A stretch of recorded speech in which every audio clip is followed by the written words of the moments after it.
तिकडे रेल्वे इंजिनऐवजी कमळाच्या चिन्हाचा मनसेला प्रस्ताव होता, मात्र मी चिन्हाबाबत कोणतीही तडजोड करणार नाही असं राज ठाकरे यांनी काल आपल्या मेळाव्यात म्हटलंय। तर राज ठाकरेंना कधीही कमळावर लढण्याचा आग्रह नव्हता असं प्रत्युत्तर बावनकुळेंनी दिलंय। भाजप कधीही कोणाला असा आग्रह करत नाही असंही स्पष्टीकरण चंद्रशेखर बावनकुळेंनी दिलंय।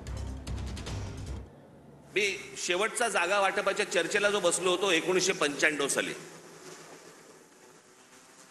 त्याच्यानंतर मी आजपर्यंत जागा वाटपाच्या चर्चेला मी कधी बसलो नाही। त्याच्यामुळे माझं टेम्परामेंटच नाही।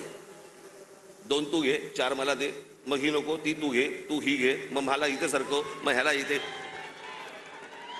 मला ते जमत नाही, माझ्याकडनं होणार नाही, माझ्याकडनं जमणार नाही।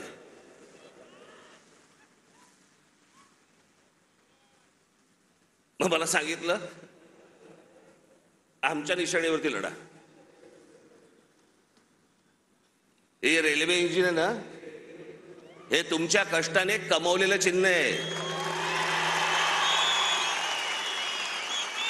माझ्याकडे आयतं आलेलं नाही, सहज आलंय चिन्ह म्हणून आता मी त्याच्यावरती लढवायचं अजिबात नाही।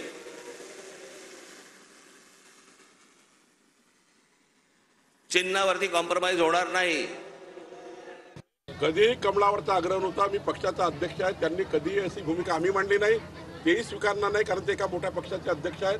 त्यामुळे असा कुठल्या अध्यक्षांनी त्यांना म्हणणे की कमळावर लढा हे आमचे संस्कार नाही। आम्ही असं कधी त्यांना त्यांच्यासमोर असा प्रस्ताव कधीच मांडला नाही, तेही कधी मान्य करणार नाही। त्यांचं इंजिन चिन्ह आहे